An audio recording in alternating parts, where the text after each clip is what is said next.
8:06. Well, if you were driving around Auckland City yesterday, it would have been hard not to miss the nice logo, Bad Tuna campaign that's just been launched by Greenpeace, attacking Sealord on their fishing practices when it comes to catching tuna. But as a consumer, though, it can be pretty hard to figure out what kind of tuna is sustainable and isn't doing bad things in the oceans. Well, Karli Thomas from Greenpeace is here to discuss this with us this morning. Good morning to you, Karli. Morning. Good morning. Now, yes, just first of all, I guess give us an overview of why you're attacking specifically Sealord on their fishing practices at the moment. Well, this is part of a global campaign, and like you just said, the reason we've started it here in New Zealand is because there haven't been good options for New Zealanders in terms of canned tuna. So back in April, we put out a call to the 5 major brands here in New Zealand, asking them to switch their tuna sources to more sustainable methods than purse-seining around fish aggregation devices, because this method causes a lot of bycatch.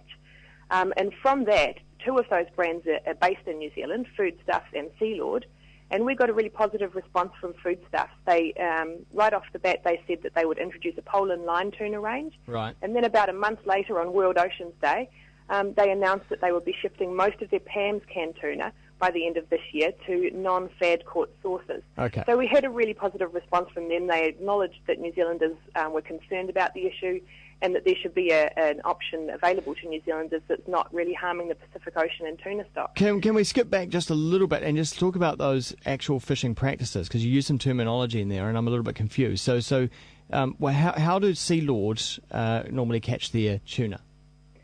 The problem is when purse-seine nets are used around fish aggregation devices, and this is a method that Sealord sources its tuna from. So these are big vast nets in the ocean? What do they look like? Yeah, the problem is actually really the combination of the two. So if you imagine a fish aggregation device is basically a floating object out there in the ocean. It's deployed by fishing vessels. Right. And they leave it out there and it lures in a whole lot of tuna, but also a whole lot of other ocean life that come in for looking for food or shelter. So it's a big ocean scooper, essentially.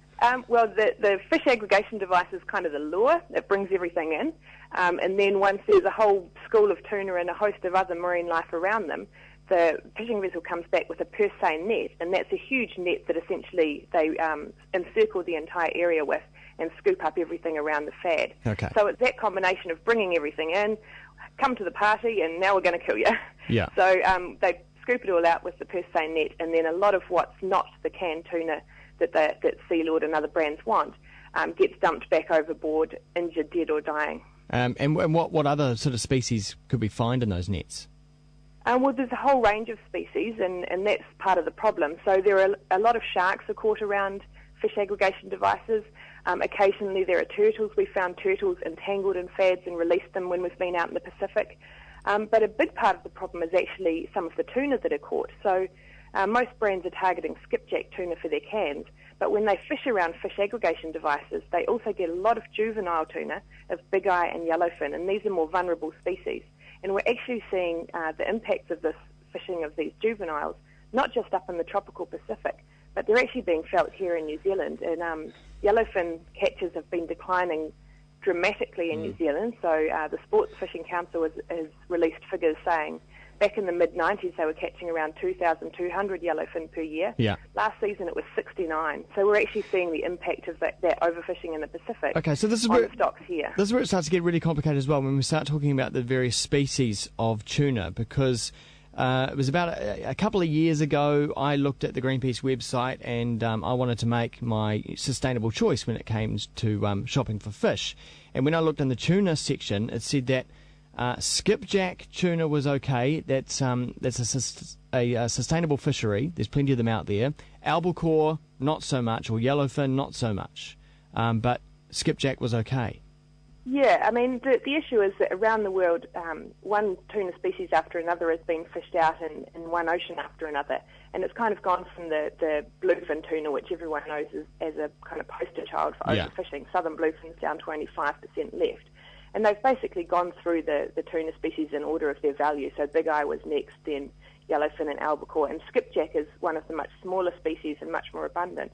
But there's another layer to the problem. So while the skipjack stock in the Pacific is still relatively healthy, It's the way that it's being caught. So the way that Sealord is sourcing its skipjack is also having this damaging bycatch of juvenile big-eye and yellowfin tuna. And that's where the problem starts. So if they were using purse-seined skipjack that didn't catch around fads, they would get a much cleaner skipjack catch and not have those impacts on other tuna species and other ocean life. So what you're saying, though, is that because I was trying to make the good choice over the past 2 years, when you go to the Sealord range, most of it is albacore. When you look on the side of the can and you look for the ingredients, it says albacore, but there were one or two cans of tuna in the Sealord range that had skipjack on the side, and that's the one I was buying, but it's still no good. It's still, the way they are catching that skipjack is no good, and I shouldn't have been buying that. Yeah, and they don't bother to say that on the side. They only give the name of the species, whereas we understand that when PAMS introduces their new range of tuna, they'll actually tell you not just the species, but they'll specify if it was caught by Poleline or by purse seines not using fish aggregation devices. So you also need to know how it's caught. So and I realise that's complicated. It is very complicated. So that's also why we're getting out there with such a kind of simple message for people, to let them know, at the moment, which brands are doing the right thing and which are doing the wrong thing. So this other method, this what you call it, Poleline line. So that has no bycatch. It has a much lower rate of bycatch, so it's a bit more of a traditional fishing method. It's never going to supply the whole world with its canned tuna, but it is a more sustainable and a more equitable fishery because it's more often practiced in coastal areas. So a bigger part of the return from the fishery can actually end up with the coastal country in the Pacific. So at the moment with these foreign fleets, Pacific Island countries only get around 5% of the value of the tuna that's taken in their waters. Yeah. And Poleline fishing also actually addresses that kind of social and economic element as well as the sustainability. Okay, so I still enjoy my tuna. Is there a brand out there on the shelf in our supermarkets that we can trust? Not just yet, but very soon PAMS will be coming out with their line of tuna, which is caught using Poleline or else with fish with purse seine nets that don't use fish aggregation devices. But then that's exactly the challenge we're putting to Sealord as well, that they need to follow suit and offer Kiwis more sustainable tuna. What species are PAMS choosing? They're still canning skipjack, but the stock of skipjack is in a pretty good state. It's the way it's being caught that determines whether it's a sustainable fishery or not. And PAMS will be sourcing from a fishery that doesn't use fish aggregation devices, whereas Sealord is still sourcing from tuna caught around fads. So it's also catching big-eye, yellowfin, shark species and so on. Now, when you also look on the side of these cans, most of them seem to be made and packaged and shipped out of Thailand. How do we know what's going on over there?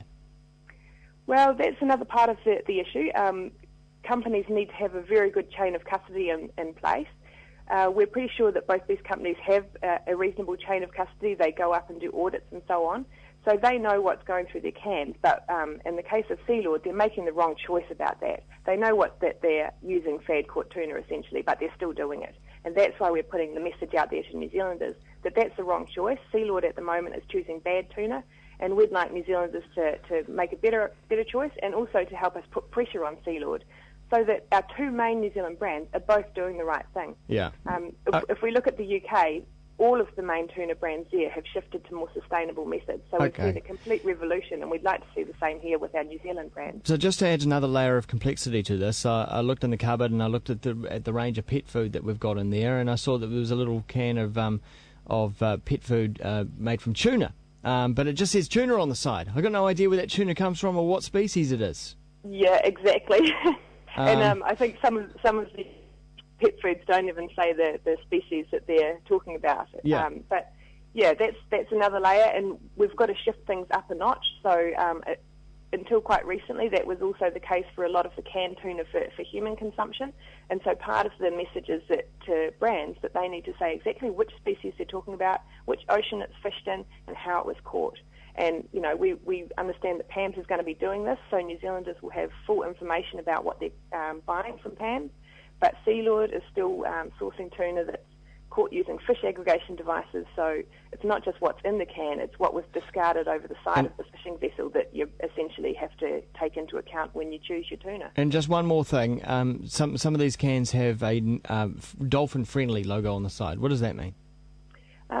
Dolphin Friendly comes about because in the Eastern Pacific, there was previously a practice of setting purse seine nets around schools of dolphin, because in the Eastern Pacific, dolphins and tuna school together. So there was a big outcry about this more than a decade ago now, and there was a very effective campaign to discourage and put pressure on companies not to set around these schools of dolphins and tuna. So that resulted in the Dolphin Friendly logo. And it's a really good example of how public pressure and public awareness can actually make change on the water in terms of how fishing is done. And we'd like to see the same change happen around the use of fish aggregation devices, so we don't have to see this needless waste of ocean life occurring when purse seiners set their nets around fag. So is there an information fact sheet that consumers can go and find online? We've got information on our Greenpeace website. You can find the information there about the fishing method. There's an animation to kind of describe what a fad is, because I realise it's not immediately obvious to people.